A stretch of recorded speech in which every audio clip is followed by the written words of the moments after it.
Morning, morning, morning, everybody. How you doing? Welcome back to the Spurs Talk Show. I am Sean Butler. There's the little one, Bugsy Malone, doing the things that she does with the people that she loves doing them with. I hope you are too, and I hope you're healthy and happy at the same time. Please do me a favour, guys. Smash the like button for me on the video, like you always do. Smash the subscribe button for me on the channel if you haven't already. Bugsy, stop doing loops. Join the now 15,600 people that have gone before. Welcome back to them. Welcome to the new. Please, Bugsy, come here. Walk straight.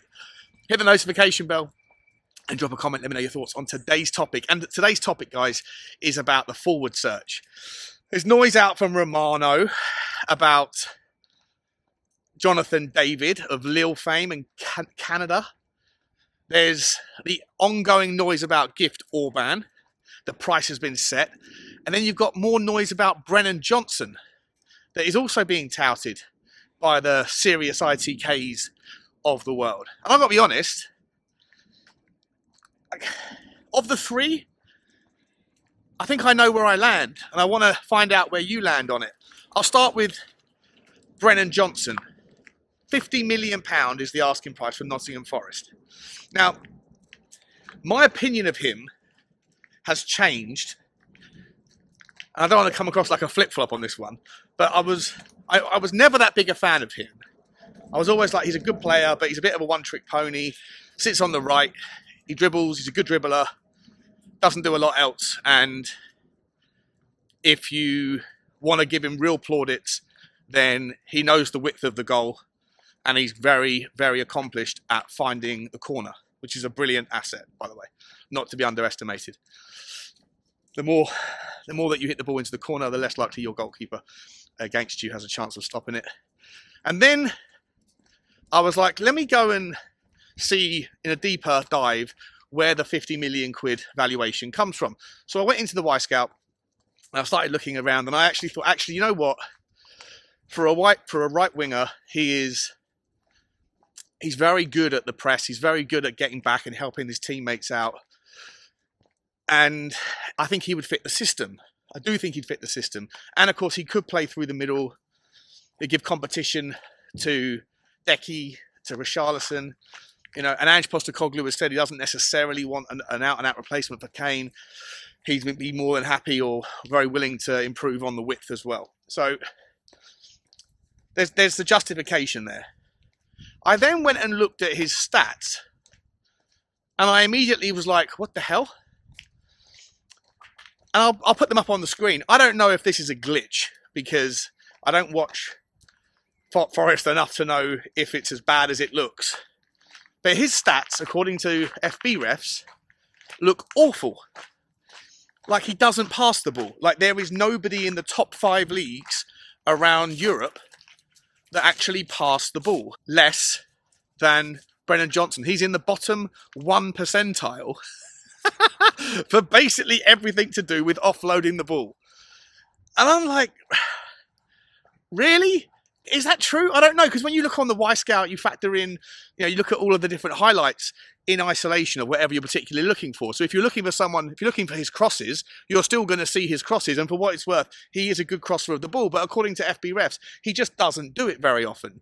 According to FB refs, he just doesn't pass the ball short, medium or long any more than a couple of times a game, which is in the bottom 1 percentile for wingers, attacking midfielders or even forwards.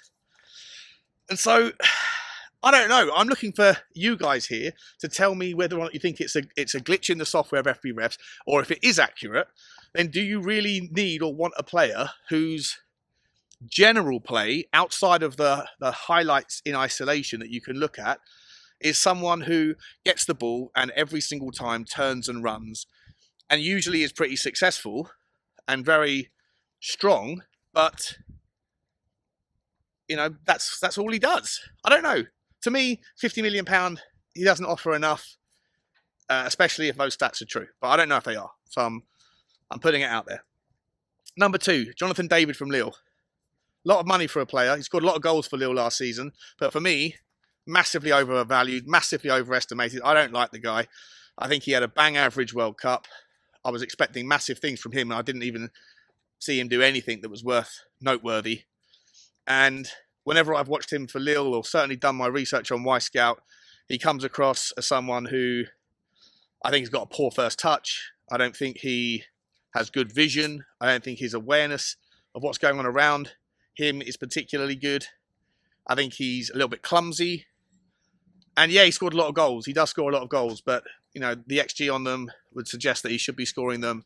There's quite a lot of Tommy tappings in there. I'm just not a massive fan of him, and I don't know how much he would cost. I haven't seen the links on how much he would cost, but I'm guessing it'll be a lot of money.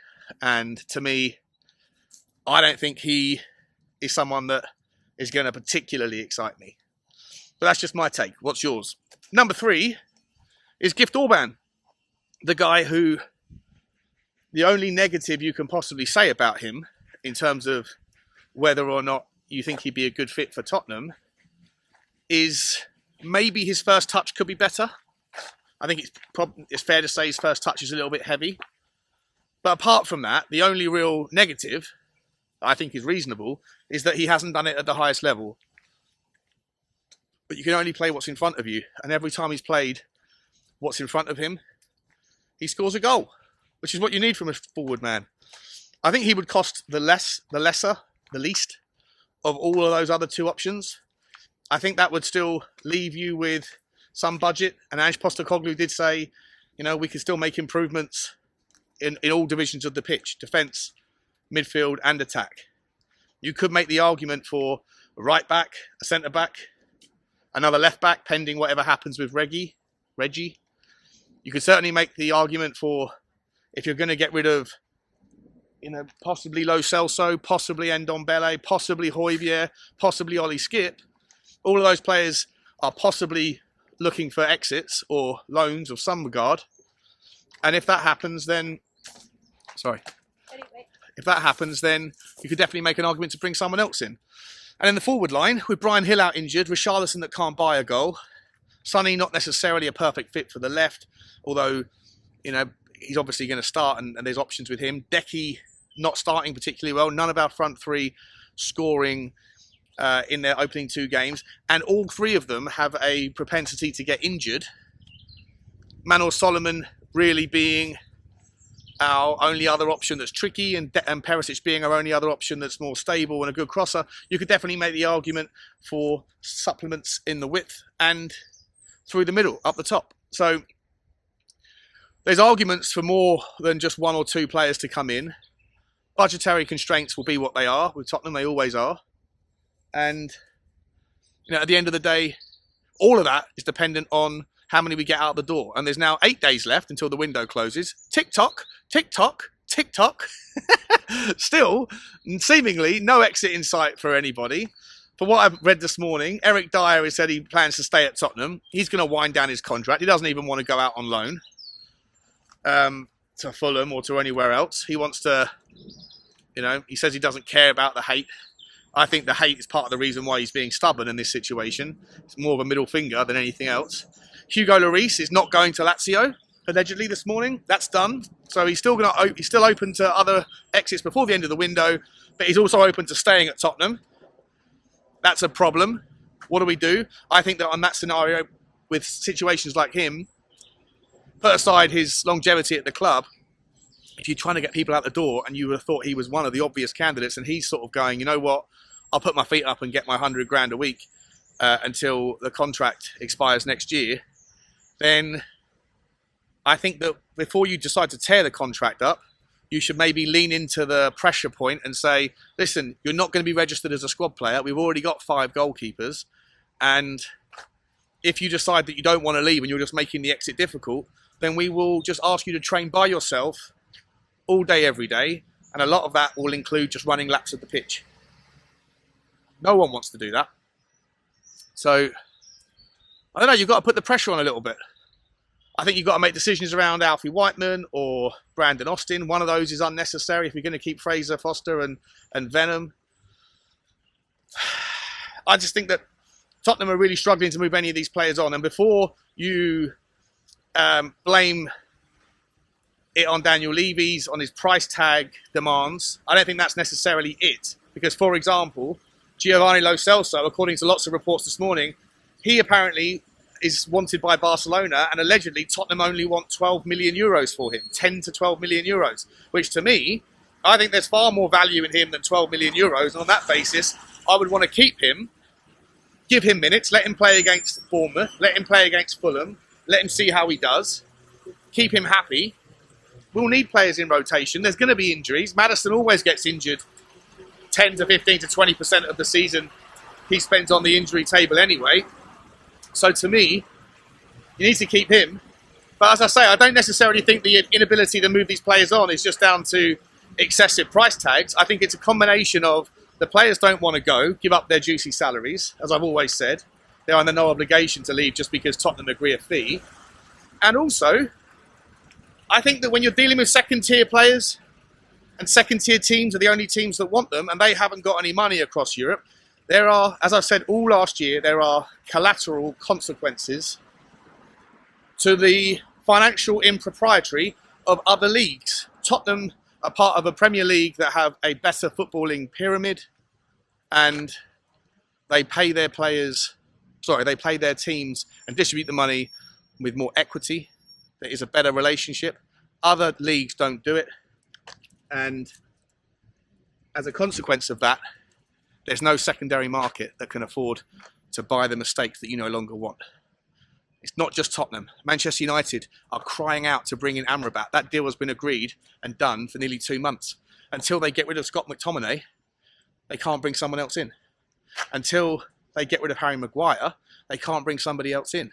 Nobody wants to buy these players, so they can't bring anybody else in. It's the same everywhere. Burnley are going through the same problem. Nottingham Forest, Fulham. I mean, the only club that is breaking the mould with their ability to move players on and move players in is Chelsea. And they are doing it they're rewriting the entire rule book. They're rewriting the paradigm. It's a shift in the paradigm on how to run a football club's transfer business. Other football teams aren't ready or educated or have the appropriate risk appetite to do that stuff. We'll see if it works out for Chelsea in years to come. It might catch up with them. But for now, it's not just Tottenham that are struggling with the outgoings. Unfortunately, there's probably half a dozen clubs in the Premier League that have got absolutely nowhere near their business done for the year. But there is a bottleneck. You can't bring people in until you move people out, but you can't move the people out because no one can afford them, or no one wants them, or no one can take on their wages in Europe. Europe is broke. It's an absolute nightmare and a disaster. And we are feeling the pinch on it. I think it's going to be an incredibly frustrating final 8 days of the window. And increasingly, I am worried that we are going to be left with possibly no option to bring in new players. The only one that you could really go for is gift ORBAN and put him in the under 21, so you haven't got to register him if you want to go down that path. But in terms of getting players out the door, I don't know. Time will tell. Not looking good though, is it, guys? Let me know your thoughts. Like, subscribe and comment. And as always, bye-bye.